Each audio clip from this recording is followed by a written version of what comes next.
The reason things have changed so much, the reason most of the commercials you see on TV every night for an immunosuppressant, for an autoimmune disease like Crohn's, like rheumatoid arthritis, like psoriasis, you choose the disease.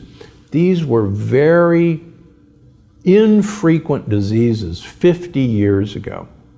Yes, they existed, but they were so infrequent that the tests we used to look for them back in the good old days were called funny tests, because they were so funny we rarely got them because we rarely saw these things.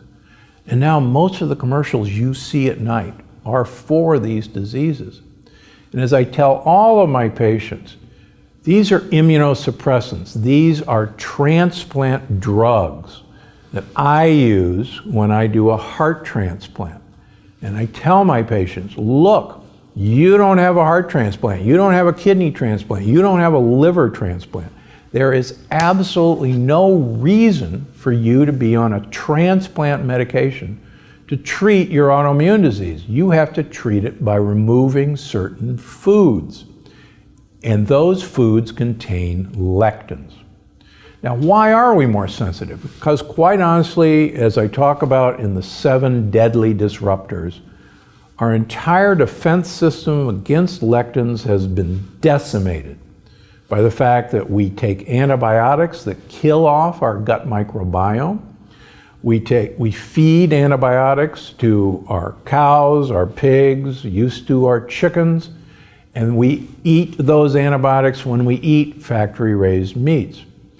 We kill off our bacteria by Roundup, and Roundup is in everything. It's in all of our conventional crops now. It's in our canola oil, it's in our oats, it's in our wheat, it's in our soybeans.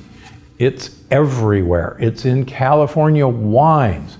And Roundup kills our microbiome. It was patented by Monsanto as an antibiotic, and it in itself causes leaky gut. And we can go on and on and on. But quite frankly, we're now without a defense system against lectins. Lectins are the plant defense system against being eaten, and we have a major defense system against lectins hurting us. Our mucous membranes are lectin absorbers. Our gut microbiome eats lectins. And we've had traditional food preparation techniques that have really helped to reduce lectins. In the old days, we fermented almost everything because quite frankly, there was no food storage system. And that's how we actually detoxified lectins. In the good old days, we soaked beans in water and changed that water every 4 to 6 hours for at least 24 hours, and then we cooked them for a long time. And that absolutely helps reduce lectins. And it's amazing talking to people from India or Brazil or Peru, their mothers and grandmothers used a pressure cooker whenever they cooked lentils or pulses or other beans, and they were shocked that, we don't use pressure cookers in this country. So things have changed, and we have changed, and that's why we've quite frankly got an epidemic with lectins getting into us. So the question people say, okay, how do I know if I'm lectin sensitive? First of all, I'll make a blanket statement that almost everyone in America has a leaky gut. I wouldn't have believed that 15 years ago, but now almost everyone who I see has a leaky gut. If you suffer from anxiety or depression, you have a leaky gut. If you have arthritis, you have a leaky gut. If you have irritable bowel, if you are bloated, if you are constipated or diarrhea, you are sensitive to lectins and have a leaky gut. If you have diabetes, pre-diabetes, insulin resistance, if you have a wheat belly or a beer belly, you are sensitive to lectins. If you have an autoimmune disease or think you have one, you are sensitive to lectins. And here's the really scary thing. if you have mild cognitive impairment, if you have a loved one who has Alzheimer's or Parkinson's, you are almost certainly sensitive to lectins. Now, I realize that's a huge, and if you have skin issues, if you have eczema, if you have hay fever, if you have neuropathy, peripheral neuropathy, where you have tingling in your fingers and toes, get lectins out of your life. There are now 2 papers that show that lectins climb the vagus nerve to your brain and are responsible, partially, for causing Parkinson's disease. Think about that. 2 papers that now show that lectins are the way Parkinson's disease can occur. And watch what happens when you take these out of your diet. You'll be really pleasantly surprised. You know, I touched on molecular mimicry, but let me expand on that for a second. And I think it's important to understand what molecular mimicking means. The Nobel Prize for Medicine in 2012, might have been 2011, was won by some doctors who found that our immune cells, our white blood cells, use a barcode scanner to determine whether a foreign protein is a protein they recognize or not, foreign or known. And they're called toll-like receptors. In the book, I call them tiny little radars because they're abbreviated TLRs. And that literally it reads the barcode on a protein.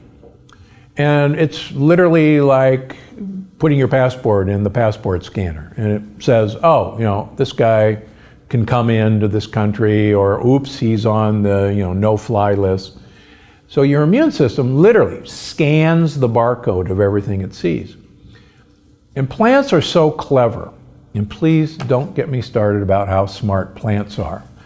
They've had, 300 million years to work this out. Plants make the protein barcode on lectins look almost identical to other proteins in us, like our thyroid gland, like our joint lining, like the lining of our blood vessels. And so when our immune system, with their barcode scanners, scan lectins, they go, oh, but lectins are bad. I need to go look for lectins wherever I see them. And then they go by our skin, in the case of psoriasis, or our thyroid, and they see a protein that looks virtually identical, but not quite. They go, that looks really like a lectin protein barcode. Not quite, but I really don't want to make a mistake, so I'm going to kill this thing, and I'll ask questions later. Very much like sometimes happens in friendly fire. And so think about it from a plant standpoint. If you could get an animal to shoot itself in the foot, that would be a great defense system. And it makes so much sense. And remember, a plant that can survive, or a plant's baby that can survive, evolutionarily speaking, wins. So we don't even have to conceive that a plant thought of this. It just means that if that system kept you or your baby from being eaten, that's a great system, and that would survive. So why did I write The Plant Paradox? Because even though Dr. Gunder's Diet Evolution did very well, I knew that I had to correct the falsehoods in that book. And so The Plant Paradox, when it was bought by HarperCollins, the first thing I did is said, you're not going to touch anything about lectins. I'm not signing a contract unless we spell out that you're not going to touch this. And they go, touch it? We love it. It's so crazy that people need to hear this. And your research is so ironclad that how could anybody, disagree with this? Because here's the research. And so, to this day, I thank HarperCollins for having their faith in me. And as it turns out, that book became a monster bestseller. It's been translated into 34 languages, and it's spawned 3 additional New York Times bestsellers, including The Longevity Paradox, which takes this concept of leaky gut caused by lectins to showing you how you can take control of your fate and your longevity and your long-term health. So in all my books, particularly the Plant Paradox and the Plant Paradox Cookbook, there are phases that I want you to go to. And in phase 1, I want you to get rid of lectins.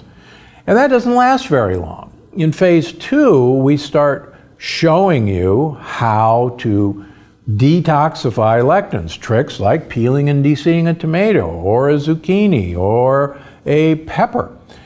In phase 3, once we've kind of healed your gut and we give you the tricks for doing that, then we actually let you reintroduce one at a time lectin-containing foods that you're particularly interested in trying. And most of the time, you'll find out really right away whether you're going to be able to tolerate that food or not. So it's not all doom and gloom. And in fact, it's actually incredibly empowering how you can get to a point where many of us can enjoy lectin-containing foods as long as you know how to handle them. And there's tricks in every one of the books to get lectin-containing foods in you by, detoxifying the lectins, to breaking them down. And a pressure cooker, like an Instant Pot, is just one of the best devices in the world.